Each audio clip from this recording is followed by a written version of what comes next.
Bener lidt heroppe af. Bare Jon.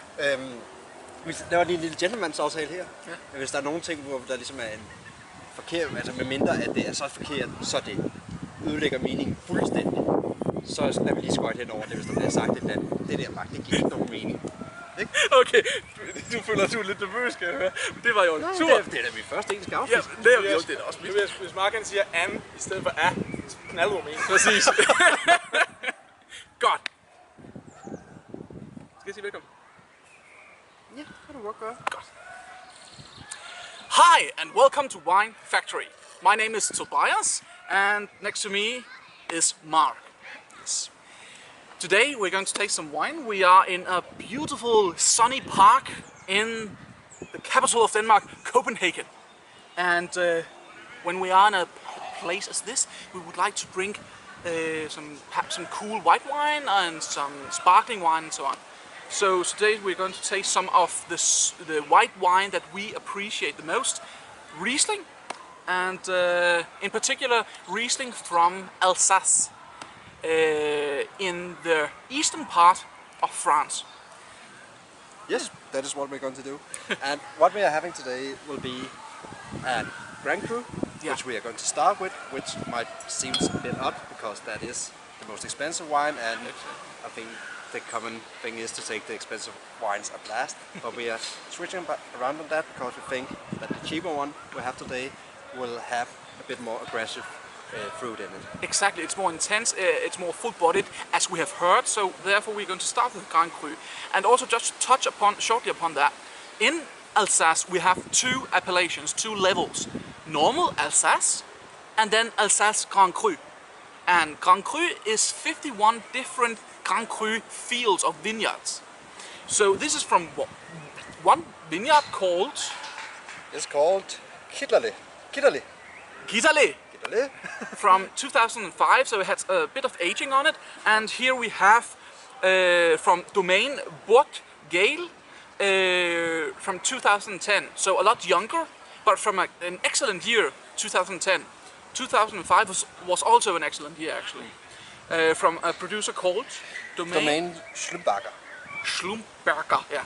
So also in the names there, you can already see like the German influence on Alsace as well.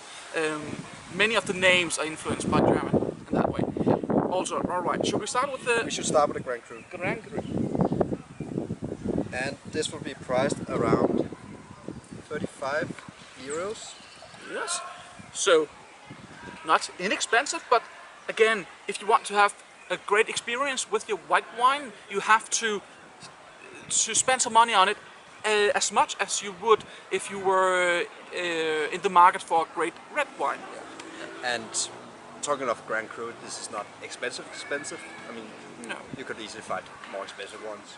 Exactly. Maybe you should also just note on the Grand Cru theme there that we have so many Grand Cru vineyards, 51, and well, not all of them are what we would think of as Grand Cru. Not all of them are high quality wines, but again, many of them are. Yeah. So you really have to know your producer to distinguish. This Grand Cru, which was called Kitterle, is distinctive in its way because it has volcanic soil. Yeah, volcanic soil. You will see that other places in Alsace as well, but it's not what you find the most. Yeah, so it's quite an interesting wine. And again, of course, 100% Riesling. Yeah. It's smell and taste. You get this salty, exactly. smoky note on the nose. It almost has like a salted, lemony thing. It has some minerality. It has a bit of like gunpowder almost. Yeah. It's a bit of gunpowder and maybe a hint of licorice. Yeah, a bit of exactly. Some dry like English licorice, and it also has like a lot of stone fruit, a lot of peaches, a delicious golden fruit.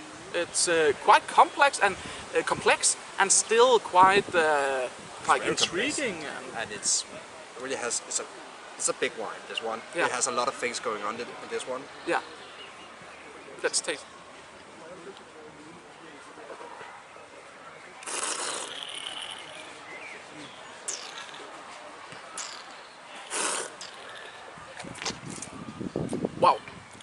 huge flavor. But still, as opposed to the smell, it gets a bit more controlled in the taste, and it's a bit more direct in what it wants. You still have the smokiness, you still have a lot of the things, but they're just more concrete. Yeah, and I would say it's intense, it's powerful, and you have this crisp acidity that I just love. I love the acidity in Riesling at this level. It's just so focused, it's precise, it's like laser focused, and on top of that, it's also complex, and you get a lot of flavor. So I'm just happy. It's just and having the aftertaste as well. It just keeps going on. And the on finish and on. just keeps you going. have the saltiness, the smokiness. It's an extremely interesting wine. It's always meaty in this way. Yeah, yeah. You could certainly say that. Also some salted meat, perhaps. Yeah. It's quite interesting and a huge like experience. Yeah, I'm quite happy. I can understand. Should we go on to the next one? We should proceed. Yeah, it's almost a shame, but it is. Let's go on to, as we can see, a much more modern producer than the more classic one here. We have Domaine, but Gale, again Riesling, and this is their like entry-level stuff, their basic line, which is called the Elements. Yeah, I don't know. You speak better French than I, but isn't it round about that? Yeah, something around it. And this one was priced around 18 euros. 18 euros, okay. And we have in 2010, so 5 years younger than the Grand Cru. Yeah. And that will affect it. Of course, yeah. And also a reason that the previous one was so complex is of course that due to the aging, it develops a lot of flavor and a lot of smells, yeah. In general, Riesling should, in general, kept away for a few years. Yeah, I would say like the top end Grand Cru stuff, 10 years. Many of the other things, at least 3 to 5 years, I would suggest, because it develops so much more flavor. I've had some inexpensive Rieslings which have been really good just after a few more years of aging. That just develops so much more flavors in it. Exactly, and we have also tasted some that were like 20, 30 years old, which was still like amazing. So try to keep your white wines also. It's a lot more basic smell in this. It just have this pure crispiness already in its nose. Yeah, it has a lot of pear, it has a lot of peach. The fruit is very good, but you don't get much more than the fruit. You don't get all the other spices and that. It's more like pure fruit, which is also delicious, but it's not. It's just not that complex.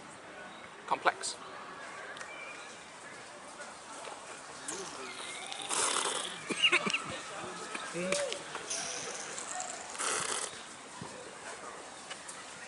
feel here I don't think there is any, but it feels like there is some kind of residual sugar in it. It has a hint of sweetness. And that's because of the weight of the wine. It's more full, you have more depth, it's more intense, it coats the palate entirely, it dominates the palate. You have this big wine. It's a huge wine. I love this kind of wine, but it's so different from the other type, which is more clean and focused. Yeah.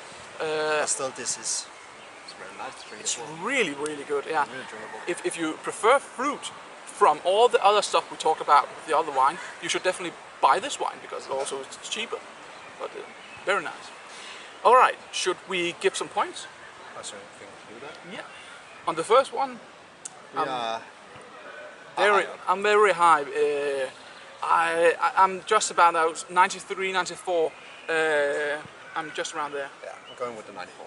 Yeah, it's a big wine and it's an experience. Yeah, definitely is. And the other wine from But Gale, from 2010. Still a good wine, but still a really good wine. As high up. I would probably be a 90 on that. And I'm a 91. I think the flavor brings it up where you could say 91. Again, the scent, the smell, the bouquet is not that complex, but the flavor is just amazing. So I'd say 91, I would say, but Yep, and 94 form the Grand Cru. Yes. Great. Cheers. Cheers. Super.